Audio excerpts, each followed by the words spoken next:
वाल्मिक कराड संदर्भात आणखी एक माहिती समोर आली आहे। बीडमधील लाडकी बहीण योजनेचा अध्यक्ष वाल्मिक कराडच आहे। खंडणीच्या गुन्ह्यामध्ये शरण आलेल्या वाल्मिक कराडचं पद अजूनही कायम आहे। धनंजय मुंडे यांनीच वाल्मिक कराडची अध्यक्ष म्हणून शिफारस केली होती।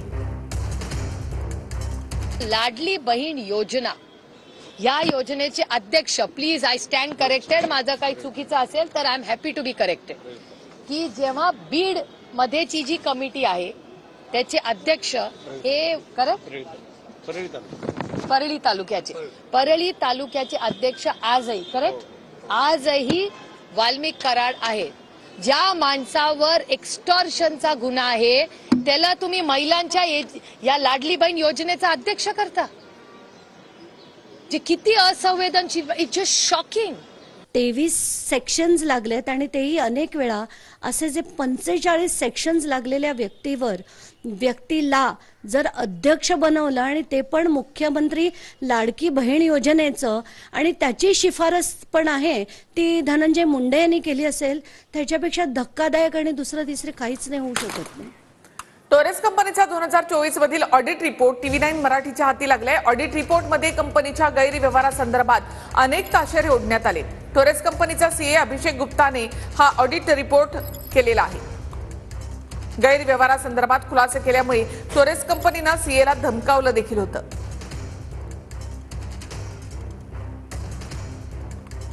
कंपनीचं ऑडिट होताना किमान 2 संचालकांच्या सह्या आर्थिक व्यवहाराच्या स्टेटमेंटवर बंधनकारक असतात।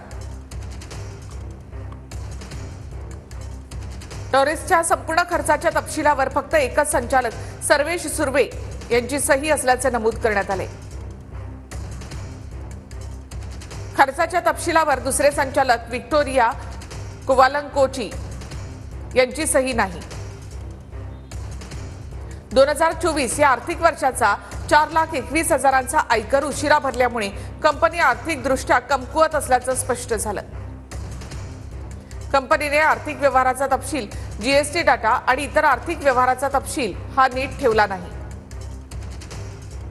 नियमानुसार 2 लाख रोख रकमेची मर्यादा असताना टोरेस कंपनीने त्याचं उल्लंघन केल्याचं नमूद करण्यात आलेलं आहे। टोरेसमधील कर्मचाऱ्यांचे सॅलरी रेकॉर्डही गायब होते। बऱ्याच विभागातील व्यवहार पडताळत असताना कंपनीने प्रतिबंध केल्याचीही ऑडिट रिपोर्टमध्ये सीए कडून कबुली देण्यात आली आहे। खोटी बिलं, खोटे इनव्हॉइस तसंच बनावट कागदपत्र सबमिट करून ऑडिट बनवून घेण्याचा कंपनीचा प्रयत्न होता।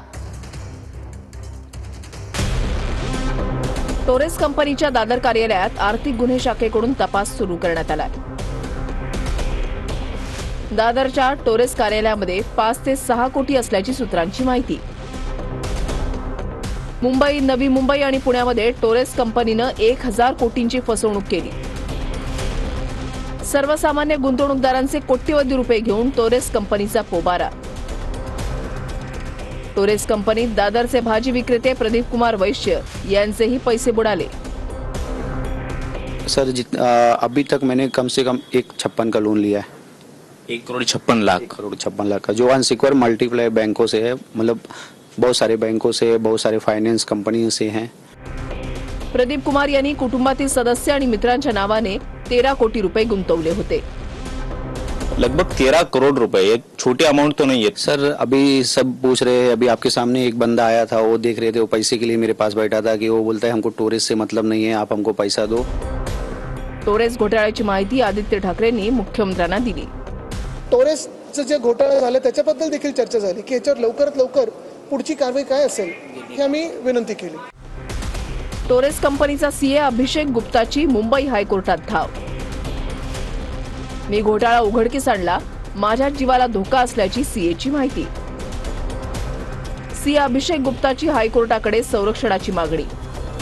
टोरेस कंपनीच्या घोटाळ्यामागे युक्रेनमधील माफिया असल्याचं अभिषेक गुप्ताचं म्हणणं आहे। अभिषेक गुप्ताचे वकील विवेक तिवारींनी या संदर्भातली याचिका दाखल केली आहे। या टोळीनं यापूर्वी आशिया खंडातील इतर देशात अशाच प्रकारे फसवणूक करून पोबारा केला होता।